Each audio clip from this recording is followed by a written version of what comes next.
Hey everybody, welcome back to another video. This is Wilmai, and today we'll be talking about the first ever Spider-Man NFT. How about Spider-Man? You know about Spider-Man? Yeah.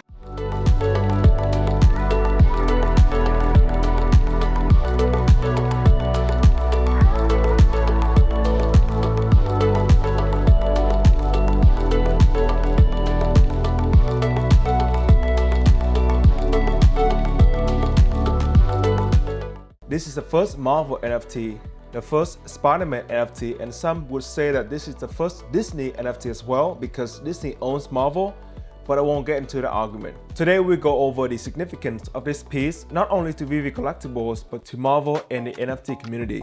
Then we go to my showroom to take a look at it in 3D and AR. But first, to get started, I'll tell you a not very well-known story of how Spider-Man came into being. So let's get to it. Let's go back to the 60s. I'm Stan Lee, editor of the Marvel Comics group of superhero comic magazines. Stan Lee had just finished the series The Fantastic Four, and the producer came to him and asked him to invent a brand new superhero. The way that Stan Lee creates a superhero is that he comes up with a superpower first, and then think of a character that can portray that superpower. Until one day he saw a fly crawling on the wall, so he thought to himself, well, if he can create a superhero that can stick to the wall and crawl around, then that would be pretty good. Now he needed to come up with a name, so he thought of Flyman, Mosquito Man, but none of them sound really good.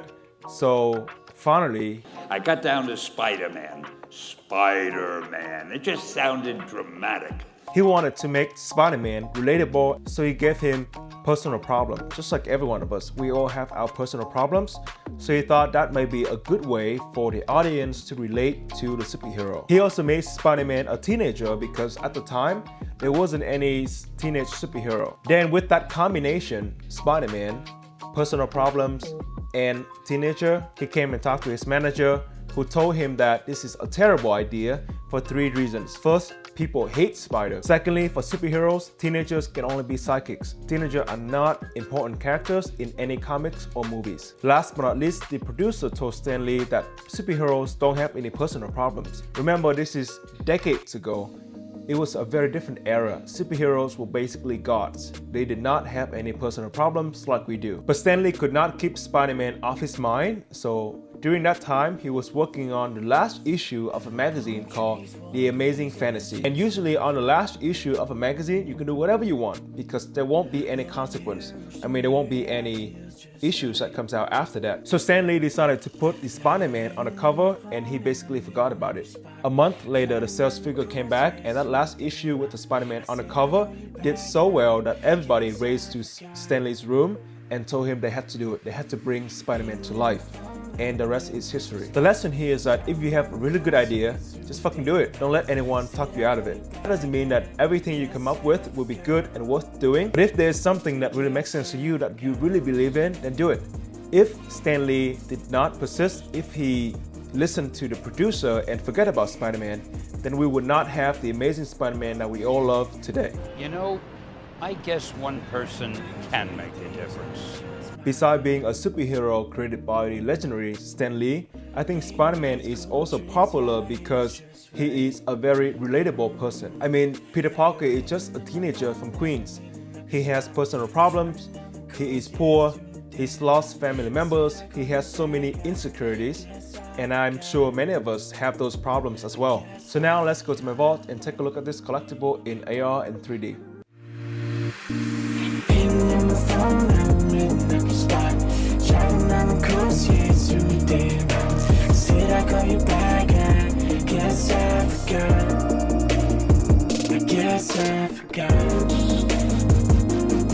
It's actually a huge drop with 5 variants: common, uncommon, rare, ultra rare, and secret rare. The quantity and price point was so large that this drop alone burned 1 billion Omi, which is insane.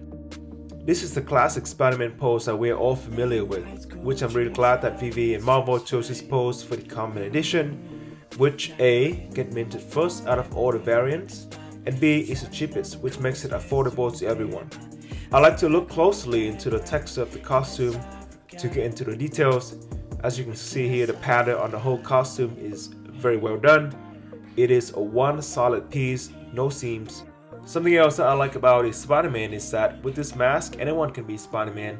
Every kid growing up can imagine himself jumping around New York City, beating the bad guys, and looking really good all at the same time.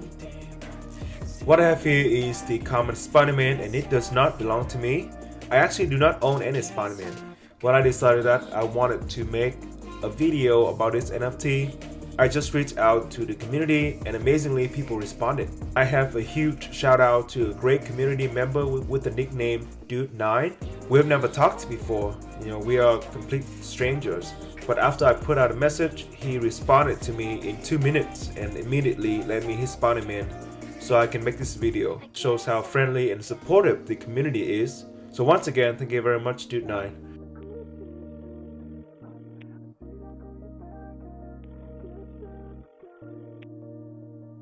This is my first time doing a price analysis, so it's not going to be perfect. Please bear with me, give me feedbacks, comments. I got the raw data from Bud Thompson's spreadsheet in Economy Wiki, created by Omi the Clown. So all the credits goes to those guys. All I did was bring the data in, visualize it, and calculate the different metrics that are important to me. For example, interquartile range and the market cap based on a floor price. As you can see, the common Spider-Man hover around retail to about 45 during August to the first 2 weeks of September. It did double during late September going to the first week of November before dipping again around the second week of November. This is when the first Disney Golden Moments drop happened. It recovered really well after Disney Golden Moments to all-time high at that time of around 250, and since then it's been on an amazing run all the way up to 450, which means a $14 million market cap based on the floor price.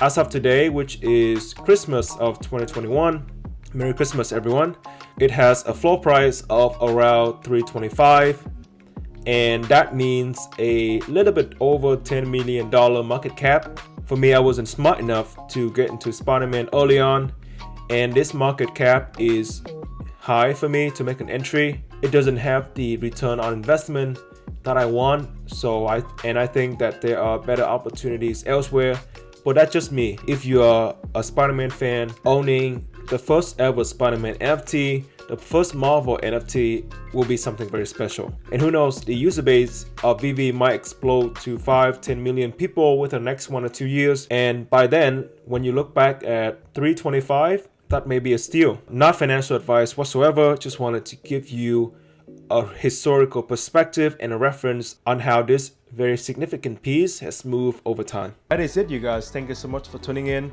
If you have any comments or feedbacks or questions, please leave them down in the comment section below. And if you have enjoyed the video, please give it a like and subscribe to my channel. I really appreciate you spending the time, and I hope to see you again. All right, thank you. Peace.